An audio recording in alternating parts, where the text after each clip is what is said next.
Bom, vamos começar então esse 51º bate-papo cultural. Olha como a gente ficou grande, né? 51, boa ideia, né, professor?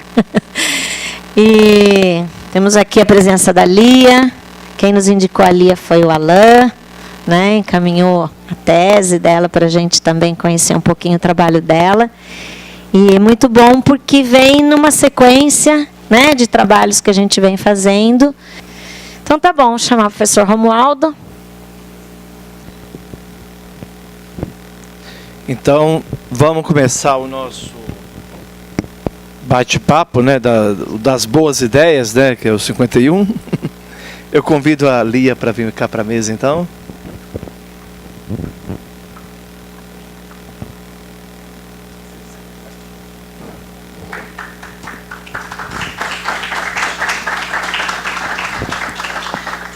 Então, boa noite a todos. Estamos aqui animados para mais um bate-papo cultural. E hoje quem vai provocar a nossa conversa, vai ajudar a gente com o tema, é a Lia Weiner Schuckmann. E eu estou aqui com a tese dela de doutorado, Entre o encardido, o branco e o branquíssimo. Raça, hierarquia e poder na construção da branquitude paulistana. É a tese de doutorado que ela defendeu na USP, no Instituto de Psicologia, e vai sair em breve em livro pela editora Ana Blume, né? Então, aí, nós vamos aproveitar a presença da Lia hoje, né, que ela vai nos provocar pensando nisso aí, o papel da responsabilidade do branco na perpetuação e legitimação do racismo entre nós. Então, eu acho que ela tem muita coisa... Preconceito? Tá.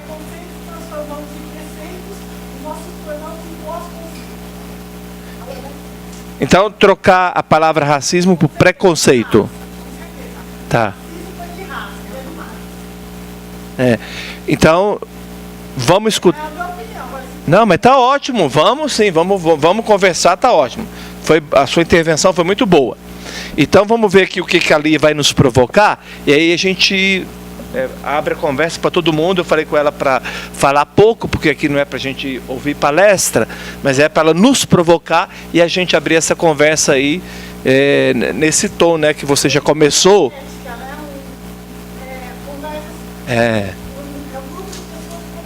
Isso. É bem nesse tom que você já está lembrando a gente. Vai ser ótimo. Então vamos lá, Lia? Vamos aproveitar então a presença dela e a conversa é nossa, né? Boa noite, gente. Eu queria começar agradecendo... Dá para ouvir? A Tereza pelo convite, o Alan por ter passado a minha tese e o Carlos por ter me apresentado ao Alan. E eu vou começar falando... Oi? Esse aqui. Tá. Alô? Dá para ouvir melhor, né? Bom, e eu vou começar falando do que ele acabou de falar, que é o papel do branco na perpetuação do racismo, e depois a gente conversa por que eu uso a palavra racismo ainda. Claro, eu vou explicar por que eu uso a palavra racismo no Brasil. Então, a ideia é pensar o que é branquitude, né? Porque a gente sempre pensa na identidade, quando vai falar de racismo, na identidade negra. E quais são as desvantagens ou todos os efeitos, né, simbólicos e materiais que o negro passa, né, tá numa estrutura de uma sociedade racista. E esse trabalho que eu tentei fazer é pensar quais são os privilégios e as vantagens psicológicas e sociais e materiais que o branco tem numa estrutura de uma sociedade racista. Então, eu vou começar só mostrando umas imagens. Tudo que eu vou falar aqui, na verdade, todo mundo que abrir o olho e andar na rua ou qualquer coisa sabe. É só uma forma de colocar isso em palavras ou trazer uma teoria que explique ou racionalize aquilo que a gente está vendo na rua o tempo todo. Primeira pergunta, o que é branquitude? Como eu vou falar de branquitude? Branquitude é a identidade racial branca. E aí, daqui a pouco eu vou explicar por que eu uso raça. Raça como uma construção social e de forma alguma biológica, né? A primeira coisa que eu trouxe de foto para mostrar a ideia de branquitude é o mendigo de Curitiba. Quem viu e quem sabe da história desse menino aqui?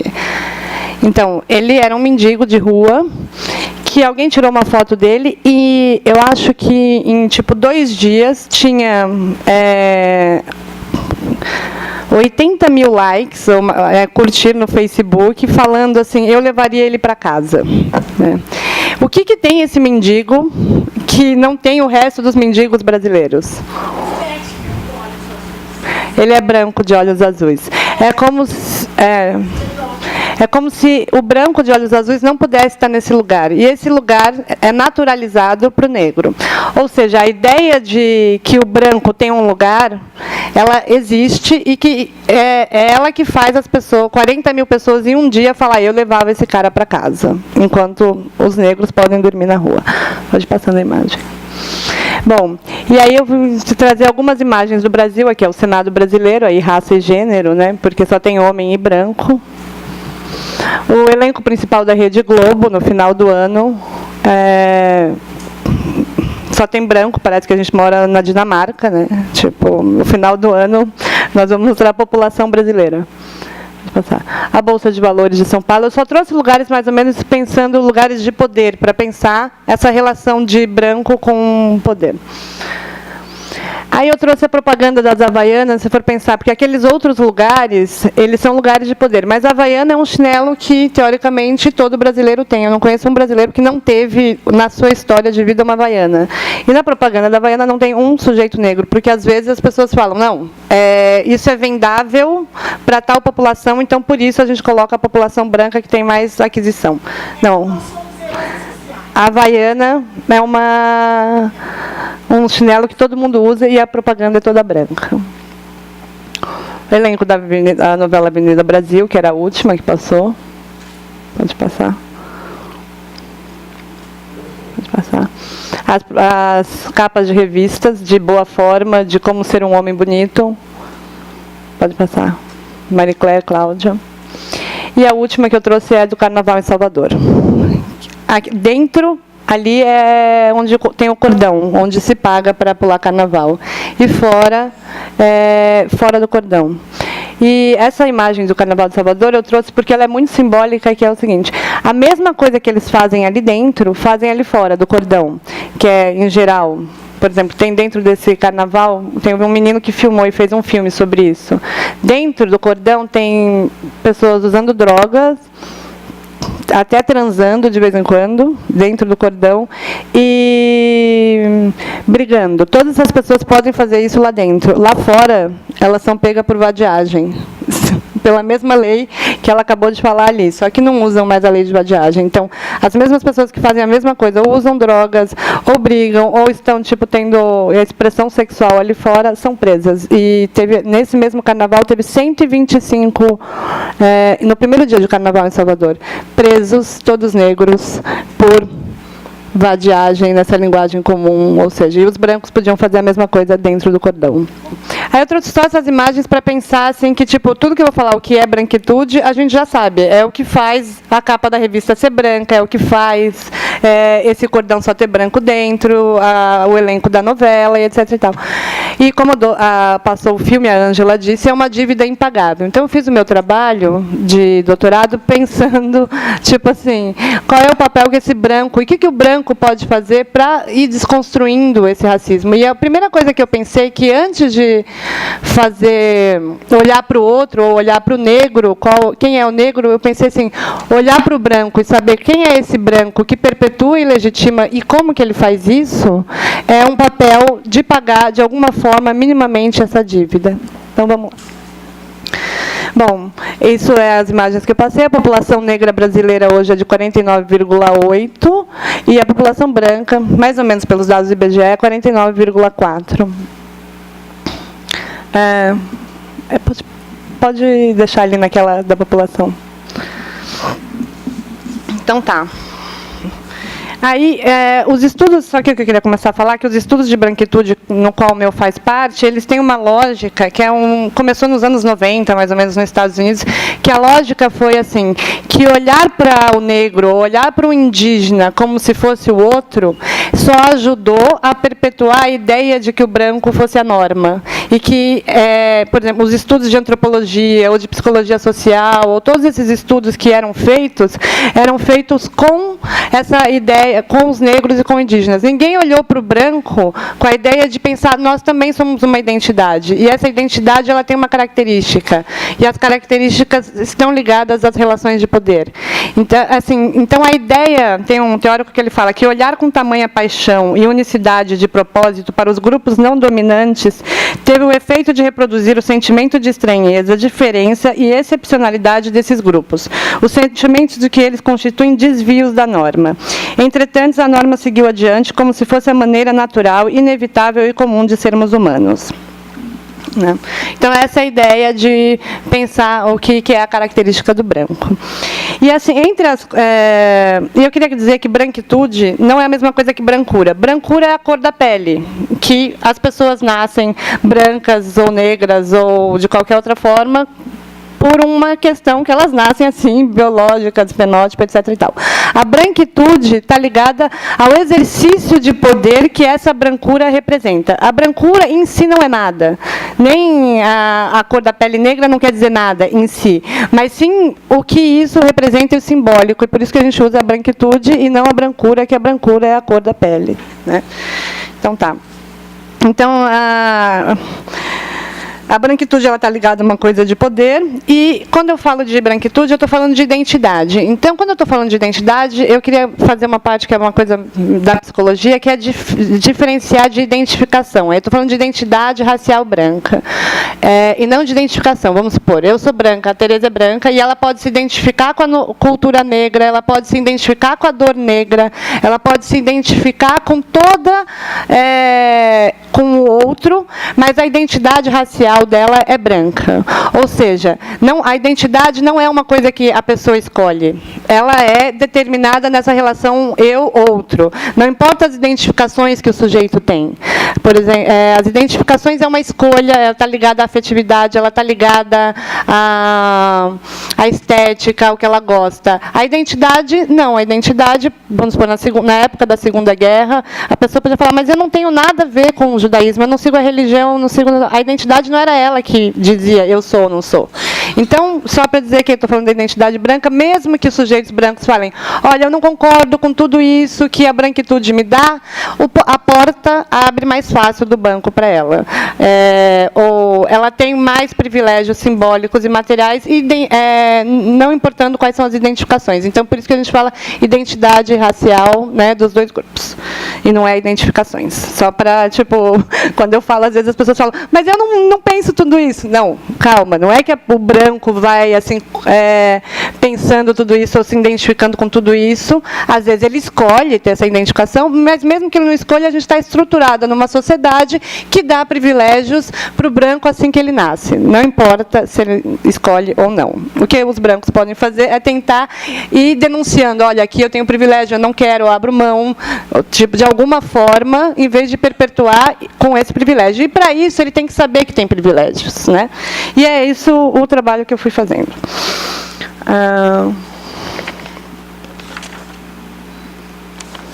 E aí eu queria dizer que ser branco, ou seja, ocupar o lugar simbólico da branquitude, não é algo estabelecido por questões apenas genéticas, mas, sobretudo, por posições e lugares sociais que os sujeitos ocupam. Dessa forma, a branquitude precisa ser considerada como posições dos sujeitos surgida na confluência de eventos históricos e políticos determináveis. Ou seja, o que quer dizer com isso?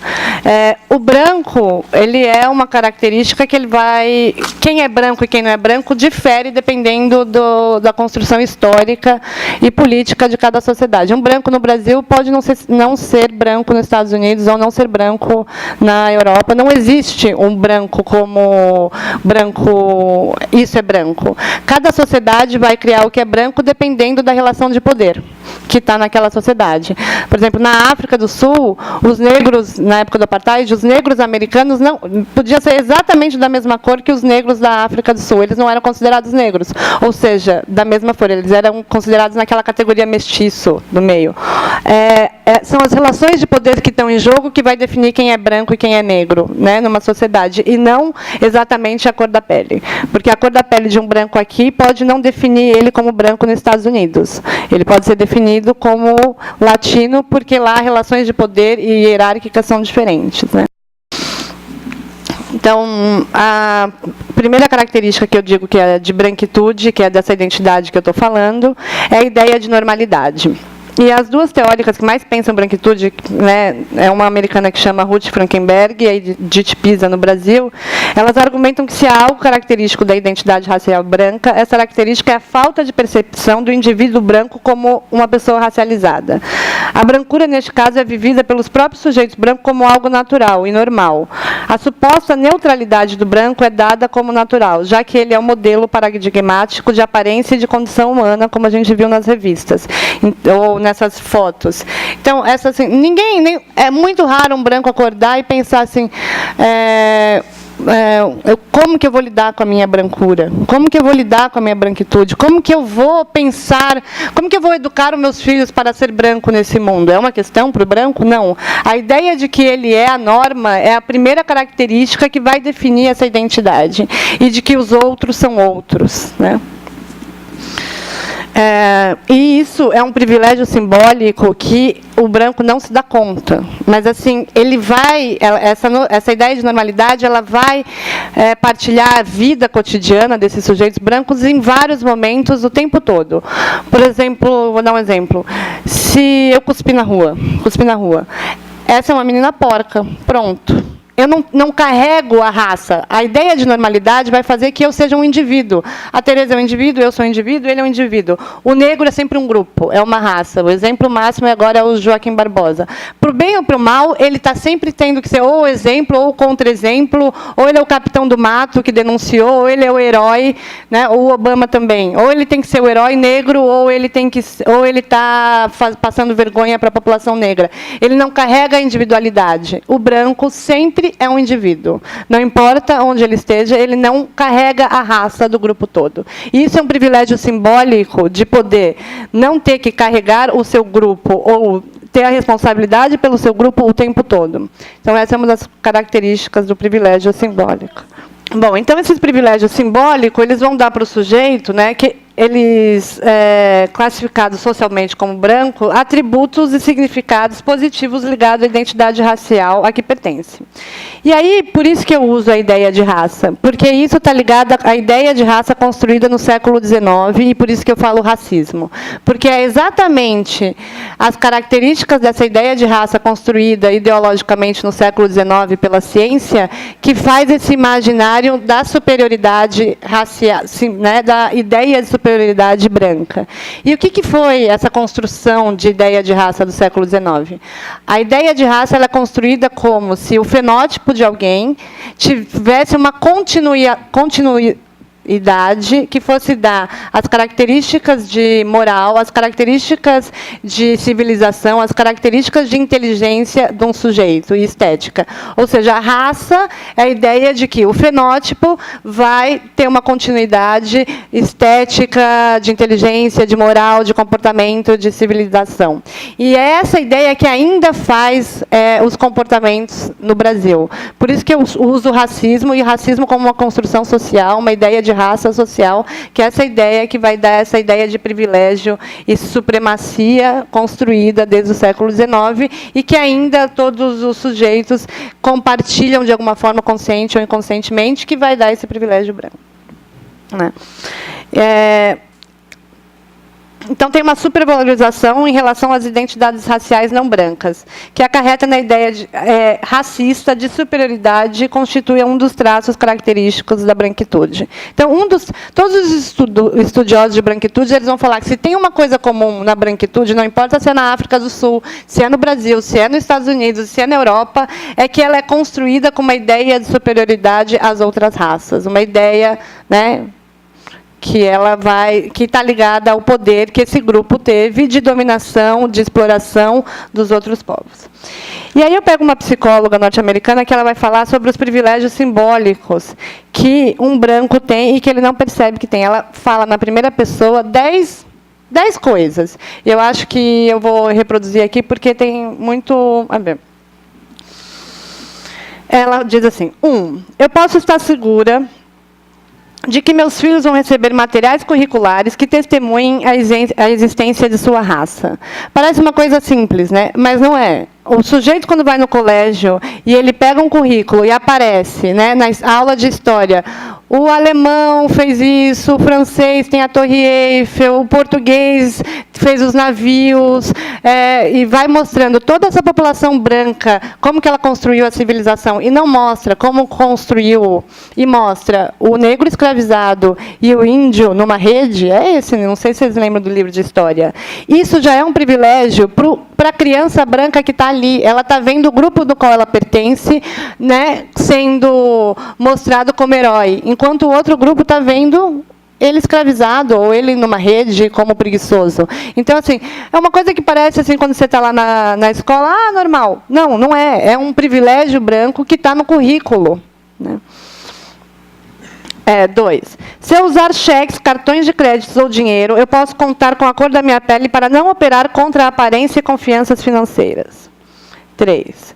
Eu não preciso educar os meus filhos para estarem cientes do racismo sistêmico para sua própria proteção física e diária. Isso parece simples, mas imagine a criança que volta da escola todo dia e ela não sabe por que ela teve que sentar separada, ou por que chamaram ela disso, ou porque todo mundo foi convidado para uma festa e ela não, da escola. Ou seja, explicar para a criança que não é que não gostam dela, é que, na verdade, porque o que o racismo vai fazer, né, quando a pessoa é muito pequena, ou quando ela ainda não tem consciência de uma sociedade racista? Ela vai achar, não gostam de mim. Ou seja, eu tenho um problema em ser negro. Ser negro é um problema. Ser negro não é nenhum problema, o problema é o racismo. Mas há uma inversão psicológica, e que dói muito, né, no sujeito. Ele pode amaldiçoar ou pode pensar, eu não quero ser negro, ou por que eu nasci negro, ou o problema é ser negro. Quando a culpa é do racismo, quando a culpa é do racista em si. E essa inversão acontece psicologicamente, os efeitos psíquicos disso, até a pessoa se dar conta, ou talvez nunca se dá conta, que a questão é o racismo e não a cor da pele dela, demora muito. E aí, enquanto isso, ela passou por milhões de situações, na escola, na rua, e etc. E tal. Aí cabe os pais conscientizarem e fazer com que essa criança não receba esse preconceito, que se transforme em pós-conceito. Só que na escola pode ser que ela passe isso mesmo sem a proteção dos pais que não estão lá, né, do lado, ou que os pais também não percebam.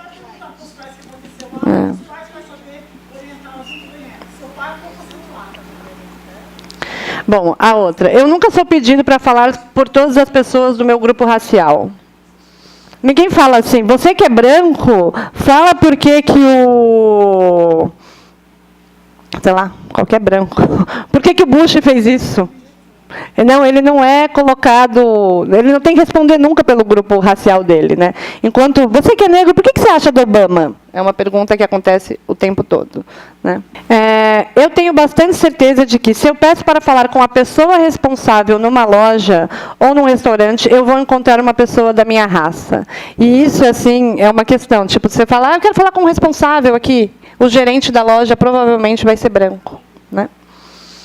Eu posso voltar para casa da maioria das reuniões das organizações às quais pertenço e sentir-me mais ou menos conectada, em vez de isolada, fora do lugar, ser demais, não ser ouvida, mantida à distância ou ser temida. Eu posso me preocupar com racismo, a outra característica. Eu posso me preocupar com racismo sem ser vista como autointeressada ou interesseira. E essa eu vou falar de conta própria. Toda vez que eu vou falar, as pessoas falam, vamos ouvir ali, ela é neutra. Entendeu? E o outro está defendendo em causa própria. Ou seja, essa ideia de que a causa é própria, né, não é uma causa social, ou se por ser uma causa própria não vale, como que o outro, que nem é daquela raça, que está tentando entender, vai ter mais neutralidade que a própria pessoa que está passando aquilo todo dia? E aí, ainda assim, é um privilégio branco que ele pode falar do assunto sem ser visto como autointeressado. Outra colega. As pessoas têm medo de falarem, mas eu falo. Eu posso escolher lugares públicos sem ter medo de que as pessoas da minha raça não possam entrar ou vão ser maltratadas nos lugares que escolher. Ou seja, você pode falar assim, você está cheio com um grupo de brancos e fala, vamos naquele restaurante. Não vai passar na tua cabeça que você vai ser maltratada. O negro... Uma vez um amigo meu falou assim, eu estou indo para o Rio e a gente está indo em 5. Somos 5 negros no carro, a polícia vai parar o tempo todo. Quer dizer, não passa na minha cabeça que eu, com 4 amigos dentro do carro, vou ser parada pela polícia o tempo todo.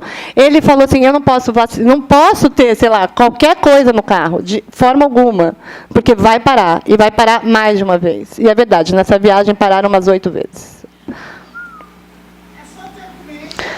Eu posso ter certeza de que, se precisar da assistência jurídica ou médica, minha raça não irá agir contra mim. E essa da assistência jurídica é uma muito forte, e no Brasil ela é muito forte, porque você tem certeza, se você é branco e você precisa de assistência jurídica, a tua raça não vai agir contra você, você não vai ser suspeito por causa disso.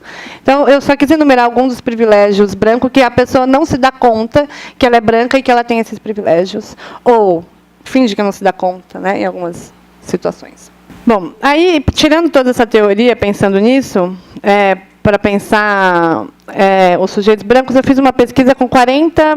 Eu entrevistei mais ou menos 40 brancos. E desses 40 brancos, eu entrevistei desde mendigo de rua, branco, porque sempre falavam... Eu tinha um problema na universidade que a minha orientadora falava, não, mas você tem que pensar classe, o problema é classe. E eu falava, não, eu quero pesquisar a raça como uma categoria. E aí a saída na pesquisa metodológica foi pensar assim, bom, eu vou entrevistar desde mendigo branco, para ver se realmente há uma característica dessa racialidade branca. Até 400 ex-dono de fazenda, né, ex-dono de escravo. E aí eu fui conseguindo exatamente essa população, foi mais ou menos 40 pessoas brancas, só precisava ser ela mesma se considerar branca e eu, como pesquisadora, considerar ela branca.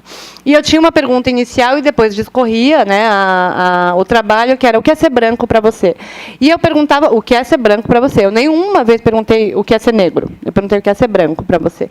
E aí, daí, eu fui fazendo a minha pesquisa, que eu vou trazer alguns apontamentos de alguns resultados para mostrar para a gente.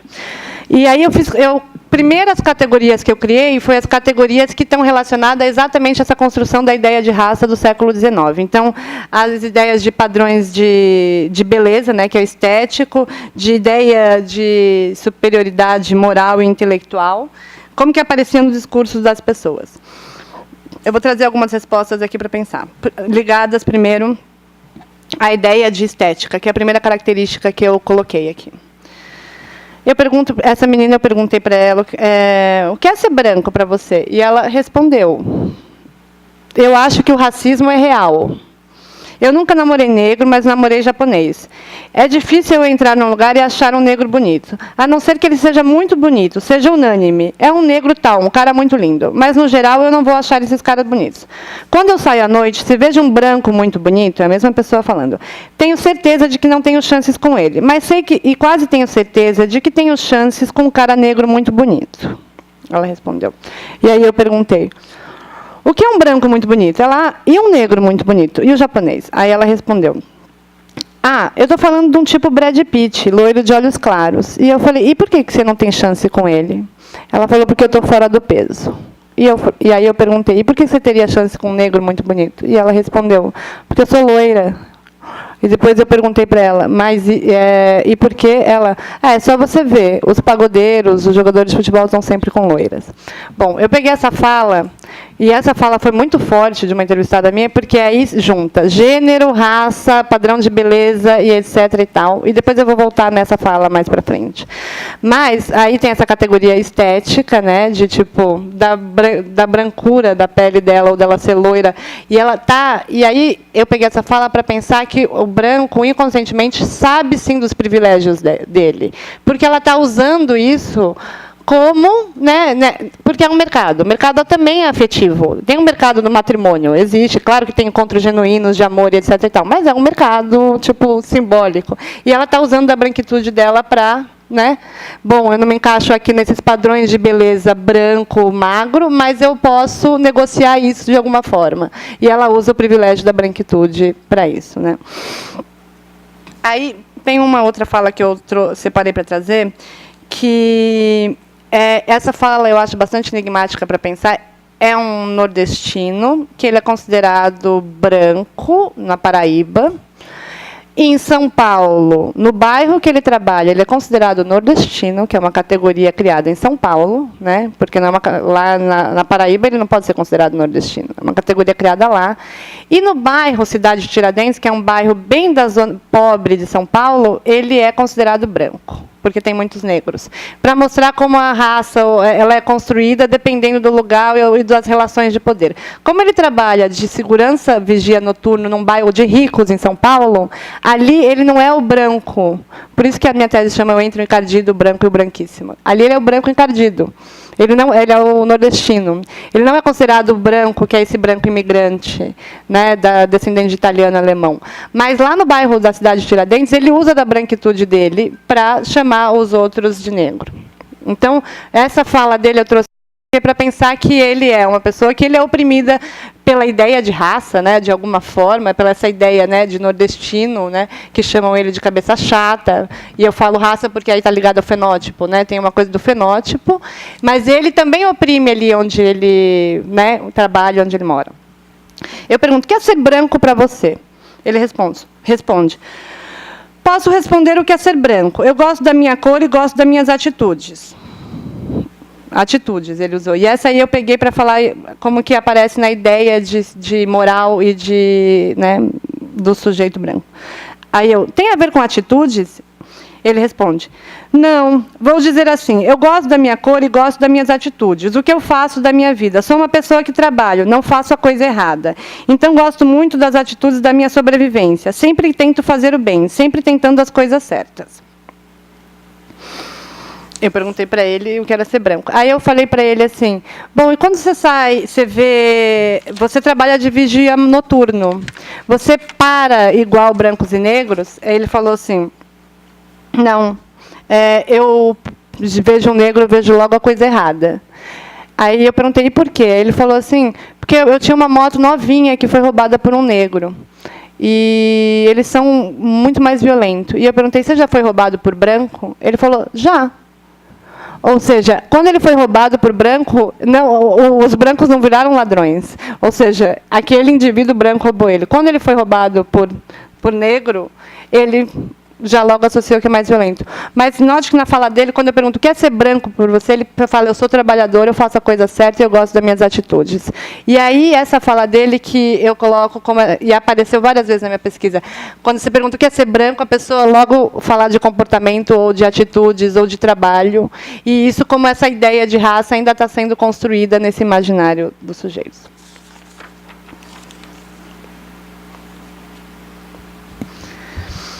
Bom, ali lembra daquela contrato empregada branca, né, que apareceu ali? É uma categoria que eu chamei, que chama a branquitude em ação, formas de manutenção e poder, né, o medo branco. Que era uma coisa que eu me perguntava na pesquisa: tá bom, tudo isso aparece no pensamento, mas como que isso faz com que o resultado seja, tem mais brancos empregados, os brancos ganham mais, e etc, etc, etc. Aí tem um entrevistado meu que ele responde assim: olha, eu não sei se isso é racismo. Acho que é mais a regra de mercado e publicidade. A gente sabe que o cliente deve se identificar com o vendedor para comprar mais. Então, como minha loja tem a maioria dos clientes brancos, eu sempre contrato vendedor brancos. Ele responde. E aí eu perguntei para esse cara: você convive com negros? A namorada dele é negra. Ele é dono de uma loja. E aí eu queria falar que discriminação e preconceito, eles podem não estar juntos. Vamos supor, esse sujeito pode não ser preconceituoso e ele discrimina. Eu não sou a pessoa que vou julgar se ele é preconceituoso ou não, ou se ele namora a menina negra por fetiche ou não. Não vou ser eu que vou analisar isso, sei lá. Mas o que eu sei é que ele, na prática, ele discrimina. E aí o que eu queria dizer, assim, que tem uma diferença, e é aí que a gente pode lutar contra. A gente pode lutar contra a discriminação. Vamos supor, eu sou dono de uma loja e tem um funcionário que trabalha para mim. Eu falo assim: você vai tratar todo mundo igual aqui, senão você é despedido. Aí todo mundo que ele entra lá, ele trata igual. Ele não está discriminando ninguém e ele pode ter preconceito. Esse sujeito pode ser um sujeito preconceituoso e não está discriminando. Ao contrário, também pode acontecer. Esse cara que falou que ele namora negra e ele só contrata vendedor branco, ele está discriminando. Eu não sei se ele é preconceituoso ou não, mas ele discrimina e ele vai falar que a lógica é de mercado. E eu acho que várias pessoas que têm isso, que falam assim, gente, mas como que o Brasil é negro, negros e brancos estão sempre juntos, tem tanto casamento interracial, e na prática, quando você vai ver, tem uma discriminação que faz que os negros morram mais, que a polícia pare mais negro, ou seja, a discriminação está aí o tempo todo. Ou seja, pode ser que o preconceito seja de alguma forma diferente dos Estados Unidos, pode ser que sim, mas a discriminação não. Então, a gente a lei, quando a gente faz, é contra a discriminação. A gente não sabe como fazer ainda, porque todo o trabalho para combater o preconceito é uma ideia de mudar a capa da revista, mudar os atores negros, mudar toda a ideia de estética, de inteligência, toda essa ideia que construiu a ideia de raça. E é um trabalho demorado. Então, o que tem feito os movimentos sociais é agir na discriminação, que é a lei. É agir nas cotas, que vai agir na ideia de discriminação e que, mais tarde, pode ser que mude a ideia do preconceito. Por exemplo, tendo vários médicos negros, tendo vários profissionais negros e várias pessoas no cargo de poder, pode mudar o preconceito, mas primeiro atinge a discriminação. E é isso que as leis têm feito por enquanto. Quanto tempo eu ainda tenho? Tá. Bom, essa fala eu sempre falo, e eu vou abrir aspas, tá? Porque tem palavrão aqui. Eu pergunto para o mendigo branco, o que é ser branco? Ele responde, ser branco é poder entrar no shopping para cagar. Ele é mendigo, os colegas que dormem na rua com ele não entram e ele entra. Ou seja, na extrema miséria absoluta, há uma possibilidade de um privilégio branco, que assim, é triste de dizer, mas há. E aí eu peguei essas falas, que ele fala isso, aí tem um outro que fala, meu chefe é bem racista, dizia que ele só gostava de trabalhar com gente branca, tinha preferência por branco. E se eu fosse negro, nunca teria sido contratado. Essas falas todas que eu estou falando agora são das pessoas que... As pessoas dizem que branco diz que não reconhece privilégio. Todo mundo aqui está reconhecendo os privilégios, né? Uma menina responde assim... Eu pergunto o que é ser branco. Ela fala, a gente que nasceu branquinho, claro, é como se tivesse sido convidado para uma festa. A gente entra na festa sem problema nenhum. A pessoa nos recebe em qualquer lugar. Acho que o negro tem mais dificuldade. Não digo de uma festa normal. Isso aí é brincadeira. Mas para procurar emprego, por exemplo, teriam preferência por um branco na hora de preencher uma vaga. Vai passar uma coisa mais de elite, uma classe social maior. E aí eu fiz essas falas, perguntei o que é ser branco, né, e perguntei, você acha que você tem privilégio em ser branco? E essas pessoas responderam isso, eu só peguei essas 3. E logo depois eu perguntei para essas mesmas pessoas, você é a favor das cotas? E elas responderam, não, somos todos iguais. Essas 3 pessoas que acabaram de falar, eu só consegui emprego porque eu era branco, eu tenho privilégio, é como se eu fosse convidado para uma festa, e eu posso entrar, sei lá, no shopping para cagar. Essas 3 pessoas, eu logo depois perguntei, você é a favor das cotas? Não, somos todos iguais. E aí eu peguei para analisar e pensei o seguinte, que essa ideia, que todo mundo fala que a ideia do discurso brasileiro é ambíguo sobre o racismo, eu cheguei à conclusão que ele é ambíguo dependendo se está relacionado com a perda de privilégios. Os brancos, tem uma pesquisa que vai falar assim, tem racismo no Brasil? 98% da população responde que sim. Você conhece alguém racista? 98% da população responde que sim. Ou seja, reconhecer o racismo não é o problema.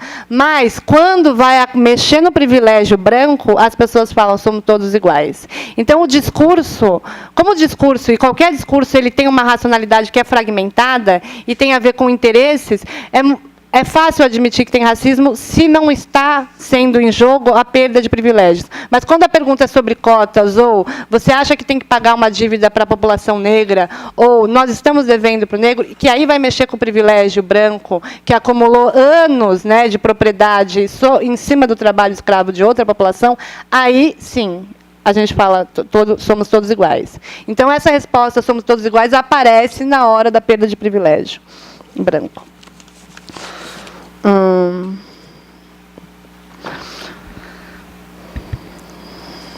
Bom, aí eu peguei essas coisas para mostrar uma coisa que une a branquitude, que é essa ideia de privilégio e superioridade, e depois, na segunda parte da minha pesquisa, eu vou fazer essa coisa que, assim, que a própria ideia de raça, essa própria construção sobre raça, ela vai também diferenciar quem é branco. Por isso que chama entre cardido, branco e branquíssimo. Há uma divisão dos brancos também que está ligada a essa própria ideia de raça. A própria ideia de raça divide os brancos. E aí, como é que eu fui... É um capítulo que chama Corpo, Fenótipo e Poder, a ilusão da origem. Eu vou pegar uma fala para explicar isso. Um cara fala assim, tem muito nordestino branco. Mas nordestino, para mim, não é branco, é nordestino. É uma mistura geral de português, índios e negros. O nordestino não é o que nasceu no Nordeste, mas sim uma mistura. Por exemplo, o cantor Otto. Todo mundo sabe quem é o cantor Otto aqui? Ele é ruivo, de olho verde, e é um cantor do Recife. Por exemplo, o cantor Otto nasceu no Nordeste, mas não é o que eu chamo de nordestino. Ele tem cara de branco europeu. Já o branco nordestino tem a cabeça chata, é baixinho, uma outra coisa. Ou seja, eu peguei isso para falar que essa categoria nordestina e branco, ela também está ligada à ideia de raça. Essa própria ideia de raça, ela vai definir o branco também no Brasil de alguma forma. Tem esse branco que é considerado branco em tudo que é lugar, que é esse descendente do italiano, do europeu, e tem um branco que é o branco brasileiro, que não seria considerado em outro lugar. E há uma hierarquia entre esses brancos quando você está pensando na elite brasileira, que está ligada a essa ideia desse branquíssimo, que é o que eu vou chamar, que tem a ver com essa descendência europeia. E aí, eu fui pegando várias falas que vai mostrando que é a ideia de mistura com o negro que vai hierarquizar ou vai dividir essa própria população branca. Ela fala assim, uma menina responde, eu faço parte de um mundo que, se eu fizer uma escova no cabelo, melhor ainda, que meu cabelo é ondulado. Se eu colocar uma maquiagem, meu olho é claro. Eu tenho cara de europeia, não tenho cara de brasileira. Tem aquele branco meio sujinho, né? Um branco brasileiro, que às vezes até tem olho mais claro, mas é meio encardido. Uma cor meio assim, suja, diferente do branco de verdade. O branco ralé é o mestiço, é o sarará, é aquele que tem a pele branca e o cabelo pichain. A pele dele é branca, mas ele tem traço de negro, então ele não é branco, ele é sarará. E isso aparece muito nas falas, que tem um branco que ele é branco quando ele vai usar dos privilégios, mas entre os brancos ele também é categorizado como um branco menos branco. Eu pergunto para essa mesma pessoa, você consegue pensar uma escala de brancos? Ela, consigo. Tem o branco que é a pele branca, é o cabelo escuro e crespo. Tem o branco que tem o cabelo escuro, mais liso, olho claro. Tem o branco que tem o cabelo castanho claro, mais crespo. Acho que o cabelo crespo dá sempre pior. É o cabelo liso, é o sonho de consumo. Os traços, à medida que o nariz vai ficando menor e mais fininho, vai ficando mais branco. Apesar de que o italiano tem narigão enorme para frente. É diferente do negro, que é para o lado. Mas eu acho isso. Vai dar num alemão. Se você for para a Alemanha, tu vai ver que as pessoas têm um nariz menor, mais fininho, tal. O branco mais puro é o loiro de olho claro. Aí ela fala tudo isso, depois ela fala, que horror, né? É um conceito muito nazista de raça pura, mas é assim que eu vejo. Logo que ela responde, eu acabei de perguntar, você categoriza o branco? Ela foi definindo a mesma ideia alemã. Aí depois ela fala no final, que horror. Mas, ou seja, eu peguei essa fala para mostrar que essa ideia de raça e de superioridade, ela está na cabeça das pessoas ainda. E ela faz efeito no cotidiano das pessoas. Bom, eu acho que eu vou finalizando. Tem várias falas que eu trouxe que não vai dar para terminar. Vou tentar finalizar aqui. Que no final eu fui classificando esses brancos ligados. Tem a ideia de classe, que também vai deixar a pessoa mais branca ou menos branca no olhar do outro, dependendo do dinheiro, da forma que está vestido, etc. E tal. Tem uma experiência que eu faço, que é pegar as mesmas pessoas e botar a mesma roupa, só que um negro e um branco. E pergunto, que profissional é esse? Com a mesma roupa. As pessoas respondem assim, esse é um gerente de loja. E a mesma roupa para o negro é um segurança. Tem uma mulher que eu ponho a mesma roupa, uma branca e uma negra. Uma é tipo atriz, modelo, e a outra é puta. A mesma roupa, igual. Ou seja, é a cor que está definindo quais são esses papéis, não a vestimenta, que nem as pessoas falam. Quando falam assim, quando a gente vai empregar e fala boa aparência, é porque a pessoa não estava bem vestida. Não é verdade. Não tem a ver com bom vestimento. A mesma roupa num sujeito negro e branco não significa a mesma coisa na representação simbólica dos sujeitos na população brasileira. E aí, no final, eu fiquei pensando assim, gente, essa minha tese, essa minha pesquisa foi me dando uma depressão. Eu falei, eu achava que as pessoas eram racistas, mas assim, eu não imaginava que não ia ter um sujeito que não respondesse uma coisa assim, tipo... Né? Aí, quando eu fui para os Estados Unidos, que eu fiz um pedaço do doutorado lá, eu trabalhei com uma antropóloga que ela fez uma teoria que chama Racial Literacy, que eu traduzi para letramento racial, que seriam formas em que o branco aprendeu a ter consciência do racismo, aprendeu a perceber o racismo e tirando e abrindo mão desse privilégio. E ela fala algumas coisas que esse branco tem que ter para ir abrindo mão e para trabalhar para uma sociedade antirracista. Então, ela fala, eu traduzi para letramento racial, o que seria alfabetização racial, mas eu preferi letramento, que tem mais a ver com educação. Letramento racial é um conjunto de práticas que pode ser melhor caracterizado como uma prática de leitura, uma forma de perceber e responder individualmente às tensões da hierarquia raciais da estrutura social, que inclui o seguinte, para os sujeitos brancos. Um reconhecimento do valor simbólico e material da branquitude, ou seja, reconhecer que tem um valor simbólico e material que tem a ver com ser da identidade branca. 2, a definição do racismo como um problema social atual, em vez de um legado histórico. Ela é um legado histórico, mas é um problema atual. Porque essa ideia, isso aconteceu lá no passado, a gente não tem que pagar hoje, não ajuda em nada uma construção de uma sociedade antirracista. 3, um entendimento de que as identidades raciais são aprendidas e o resultado de práticas sociais. Se elas são aprendidas, elas podem ser desaprendidas ou desconstruídas. Não tem nada de essência em nada disso que eu falei. Ela é toda uma construção simbólica, histórica e social.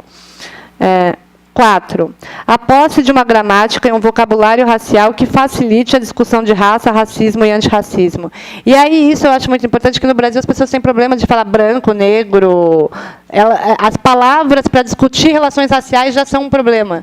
Já é uma coisa assim, será que eu vou ofender se chamar de negro? Ou como que eu...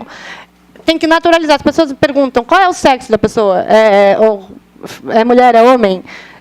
Falar branco e negro não é um problema. Só numa sociedade muito racista, que é a nossa, que as pessoas acham que negro é um xingamento. Então, para a pessoa achar isso, é porque ela já está simbolicamente nessa construção. Então, esse vocabulário tem que ser um vocabulário mais naturalizado, né? Tem que estar na boca da população sem medo. Porque mesmo para o médico trabalhar e pedir o quesito cor, o médico é importante para o médico, porque tem doenças específicas, etc. E tal, saber qual é a cor. E ele fala, não consigo perguntar qual é a raça, porque vão falar, é humana.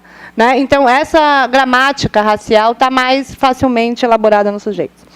5, a capacidade de traduzir e interpretar os códigos e práticas racializadas da nossa sociedade. Ou seja, quando aconteceu uma prática de racismo, a pessoa fala, aquilo foi racismo. Porque acontece muito no Brasil que alguma coisa acontece que é racismo, ou alguém é barrado, ou a polícia mata, e não, isso é porque ele estava vestido dessa forma. Ele foi confundido, a criança lá que... achamos que era um menino de rua, a gente nunca é expulsado do shopping, etc, etc, etc. A sociedade tem que reconhecer que é racismo quando é racismo, que é quase todas as vezes que o negro é parado pela polícia, e etc, etc. 6, uma análise das formas em que o racismo é mediado por desigualdades de classe, hierarquias de gênero e heteronormatividade. E aí eu tenho que dissertar sobre bastante tempo, mas é mais ou menos isso que eu queria terminar falando sobre branquitude. Acho que é isso. Então, agora, passar para